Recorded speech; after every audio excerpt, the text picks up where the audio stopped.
శాసనసభ్యుల కోట శాసనమండలి ఎన్నికలు ఏకగ్రీవం కానున్నాయి. 5 ఖాళీలకు 5 నామినేషన్లే దాఖలవడం వల్ల ఎన్నిక లాంఛనం కానుంది. 4 తెలుగుదేశం అభ్యర్థులు, 1 వైకాపా అభ్యర్థి ఏకగ్రీవ ఎన్నికను శుక్రవారం అధికారికంగా ప్రకటించనున్నారు. ఎమ్మెల్యే కోటాలో ఎమ్మెల్సీ ఎన్నికలకు నామినేషన్ల ఘట్టం ముగిసింది. తెలుగుదేశం తరపున ఆర్థిక మంత్రి యనమల రామకృష్ణుడు వరుసగా రెండోసారి ఎమ్మెల్సీ పదవి కోసం నామినేషన్ వేశారు. ఈయనతో పాటు తెలుగుదేశం అభ్యర్థులు దువ్వారపు రామారావు, బీటీ నాయుడు కూడా నామినేషన్ వేశారు.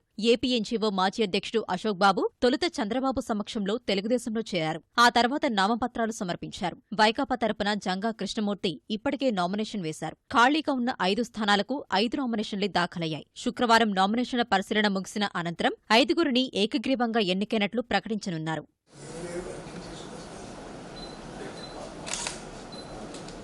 తెలుగుదేశం అభ్యర్థుల నామినేషన్ల కార్యక్రమంలో మంత్రులు కళా వెంకట్రావు, చినరాజప్ప, అచ్చెన్నాయుడు, జవహర్తో పాటు ఎంపీ కనకమెడల రవీంద్రకుమార్, పార్టీ ఎమ్మెల్యేలు, ఉద్యోగ సంఘాల నేతలు పాల్గొన్నారు. రెండోసారి ఎమ్మెల్సీగా అవకాశం కల్పించినందుకు చంద్రబాబుకు కృతజ్ఞతలు తెలిపిన యనమల రామకృష్ణుడు తెలుగుదేశం బీసీల పార్టీ అని ఎమ్మెల్సీ ఎన్నికలతో మరోసారి రుజువైందన్నారు.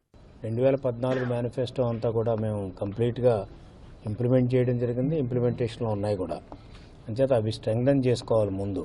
అదేవిధంగా 20 విజన్ డాక్యుమెంట్ ఏదైతే శాసనసభలో ముఖ్యమంత్రి గారు పెట్టారో దాన్ని బేస్ చేసుకుని ఈ యొక్క మేనిఫెస్టో కూడా ఉండబోతుంది. దీని మీద కూడా వర్కౌట్ చేస్తున్నాం. అంచేత ఏదేమైనప్పుడు కూడా ప్రజలకి కమిట్మెంట్ తోటి ఉన్నటువంటి పార్టీ తెలుగుదేశం పార్టీ. చంద్రబాబుకు కృతజ్ఞతలు తెలిపిన ఇతర అభ్యర్థులు తమపై ఉంచిన నమ్మకాన్ని నిలబెట్టుకుంటామన్నారు. రజకులను మండలికి పంపిస్తున్న ఏకైక పార్టీ తెలుగుదేశమేనని దువ్వారపు కృతజ్ఞత చాటుకున్నారు. అతి చిన్న కమ్యూనిటీస్ కి రాజకీయ ప్రాతినిధ్యం అనేది ఇంతవరకు కూడా చాలా అరుదుగా జరుగుతున్న సంఘటన. అటువంటిది ఈ రోజున ఒక చారిత్రాత్మకమైన ఒక ఇష్యూని గౌరవ ముఖ్యమంత్రి వర్యులు ఒక డిసిషన్ తీసుకుని ఒక శాసన మండలిలో నాకు సభ్యత్వం కల్పిస్తున్నందుకు పార్టీ పరంగా వారికి సర్వదా కృతజ్ఞుడిని.